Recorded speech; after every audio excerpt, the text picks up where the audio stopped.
Viés de confirmação.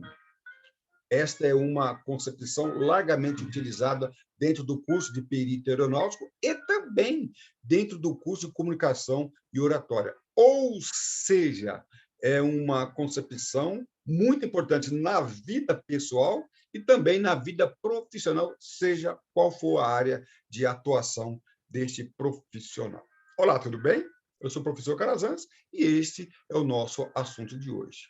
Viés de confirmação, também conhecido como viés confirmatório e tendência de confirmação. Olha só essa expressão, tendência de confirmação, e eu vou mostrar a importância de entender essas definições. Mas o que é isso? É uma tendência de se lembrar, interpretar ou pesquisar por informações de maneira a confirmar crenças ou hipóteses iniciais. E eu aqui sublinho, enfatizo essas expressões, essas palavras. Confirmar crenças ou hipóteses iniciais. Isso é um perigo. Um perito aeronáutico não pode cair nessa armadilha.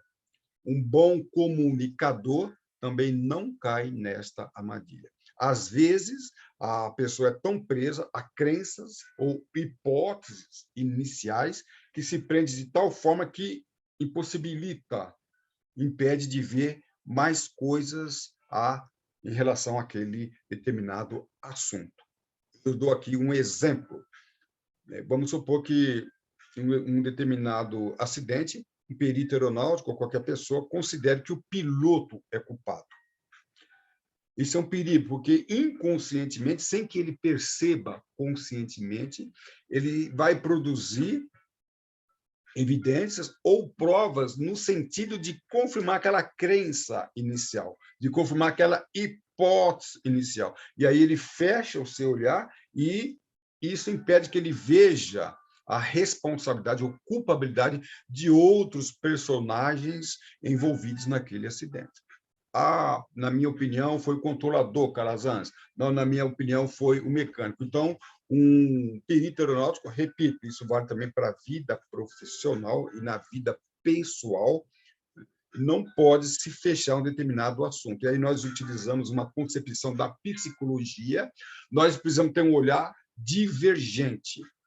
Uma pessoa na sua vida pessoal, seja qual for o assunto que estiver tratando, ou na área profissional, tem que ter um olhar divergente. Ele não se fecha em um assunto apenas, ele não descarta nenhum outro assunto. Pode inicialmente considerar e investigar uma determinada situação sem descartar as outras.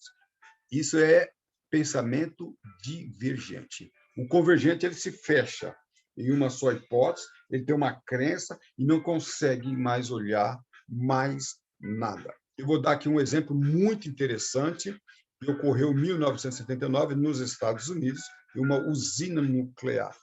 Os investigadores, engenheiros, especialistas, numa posição inicial, foram investigar o que é que estava ocorrendo de irregularidade.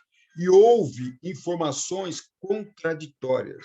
Alguns equipamentos indicando pressão alta e outros equipamentos indicando pressão baixa, sendo que haveria consequências diferentes. Ora, informações contraditórias. Qual que é a verdadeira?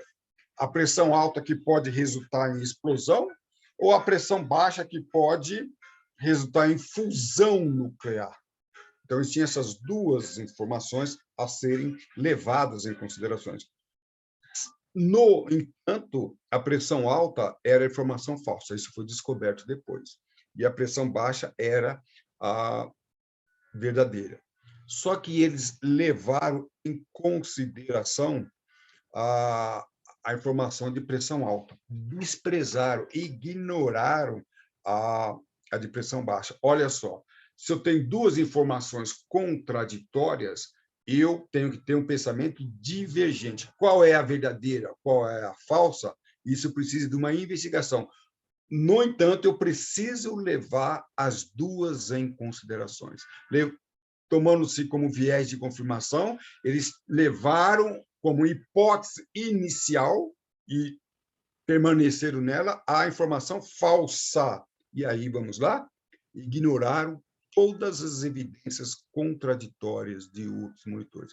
Este é o problema. Você se prende a uma crença inicial, você se prende a uma hipótese, e inconscientemente você descarta todas as outras evidências, e aí tem um prejuízo enorme. Então, o que ocorreu aqui foi o viés de confirmação. Um acidente aeronáutico ocorrido no Brasil, muito interessante esse acidente, nós estudamos no nosso curso de perito aeronáutico, foi um acidente ocorrido, conhecido como Varg 254, com 48 passageiros, né, 42, né, sobreviventes, número de mortos, na realidade, foram 12, considerando aí também a tripulação dentro desse número. Ocorreu em setembro de 1989, localidade ali próximo do São José do Xingu, Mato Grosso. E ocorreu como aeronave do tipo Boeing 737. E aqui uma coisa muito, muito interessante, que eu falo que os investigadores, e você também, na vida pessoal, precisa ter muito cuidado se você está sendo levado pelo viés de confirmação.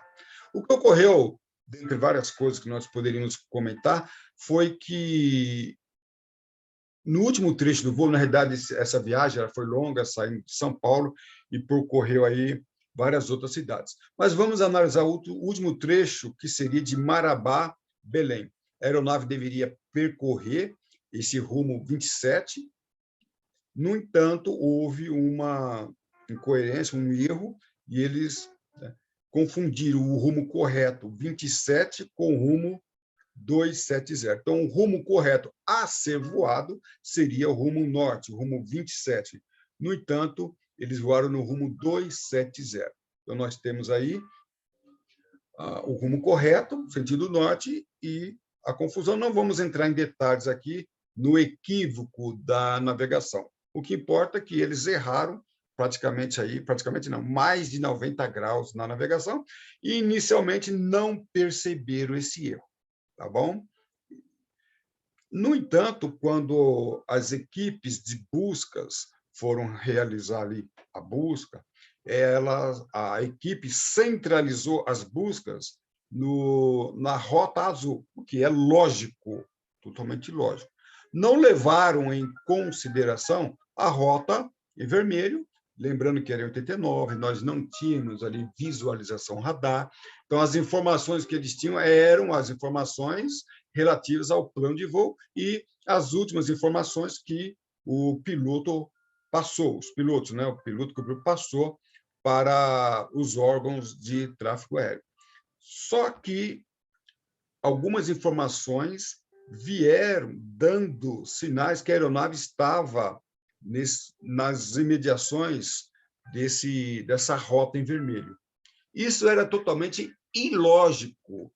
E a equipe de busca e salvamento, né, de busca e salvamento, não quis considerar pensamento convergente, não quis considerar essas informações. Lembrando que essas informações vieram ali do INPE, né, um instituto de pesquisa ali localizado em Cachoeira Paulista. Então, não eram informações leigas, eram informações técnicas de que o avião caído, né, estava emitindo sinais nessa região que ficava mais ou menos 1.000 quilômetros de distância da posição que eles levaram como hipótese real. Não quero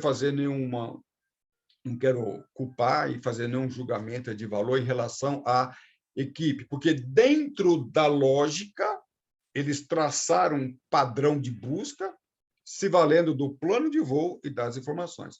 Então, vamos lá, dentro da lógica. Mas aquele que pensa divergentemente nem sempre leva em consideração a lógica. Eu disse que quando, dentro do viés de confirmação, você tem uma hipótese, e dentro dessa hipótese, você se firma nela e descarta as demais hipóteses. Então, eu posso dizer que esta ocorrência, essa situação, tem como também ponto de partida o viés de confirmação.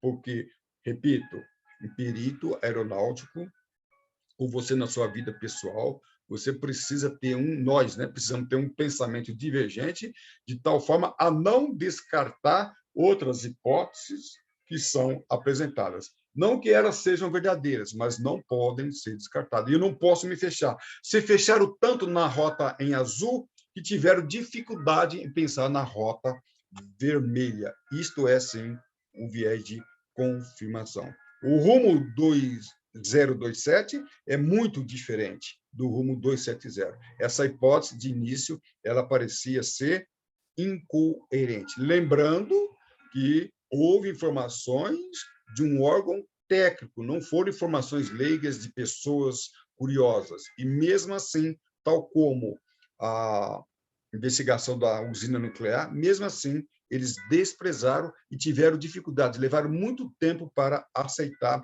essa situação.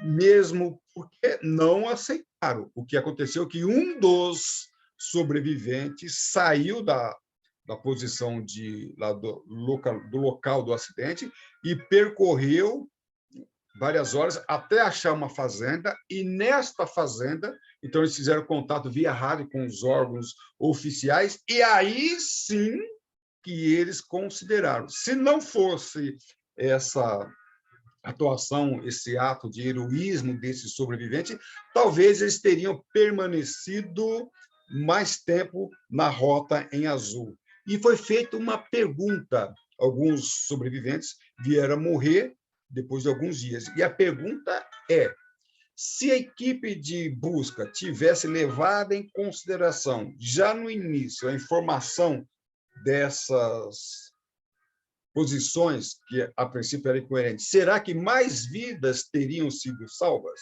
Está aí uma boa pergunta a ser respondida. Mas o que nós levamos em consideração é que não houve um pensamento divergente, houve um pensamento convergente, onde eles se focaram naquela hipótese inicial.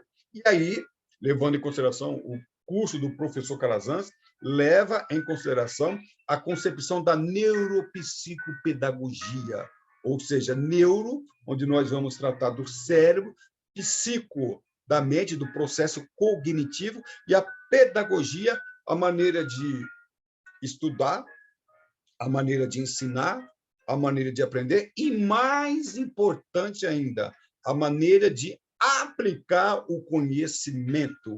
Tá? Então, nós podemos dizer que, em termos de neurocérebro, conhecimento, eles tinham, a equipe de busca sabia qual era a busca, qual tipo de busca e como fazer a busca. No entanto, eles foram levados aqui pela mente, lembrando que mente e cérebro são coisas diferentes. Não adianta nada eu ter um elevado conhecimento se eu for levado por uma concepção da mente, e essa concepção da mente, a mente que controla o cérebro, se essa concepção da mente pode atrapalhar um prévio conhecimento. E se eu não souber também aplicar. Então, a neuropsicopedagogia é sim uma concepção que pode e deve ser aplicada em todo o setor da nossa vida, pessoal ou profissional. Não quero emitir nenhum juízo de valor contra a equipe de salvamento. Estou apenas explicando uma concepção da psicologia que teve, sim, um desenrolar dentro desses dois tipos, desses dois exemplos que eu estou dando aqui. Tá ok? Então, vamos lá?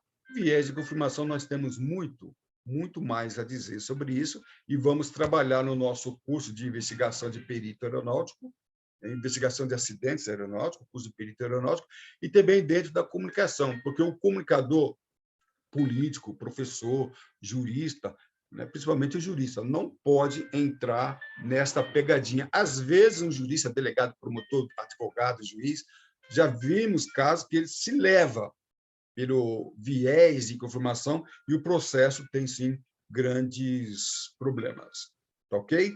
Levando também em consideração que o viés de confirmação está atrelado a dois outros princípios que nós estudamos no nosso curso de perito aeronáutico, no nosso curso de comunicação, que é o efeito da primazia. Esse efeito da primazia todo mundo precisa conhecer. E a inferência, nós temos já essas aulas gratuitas, onde você vai entender essas duas concepções que estão entrelaçadas com o viés de confirmação.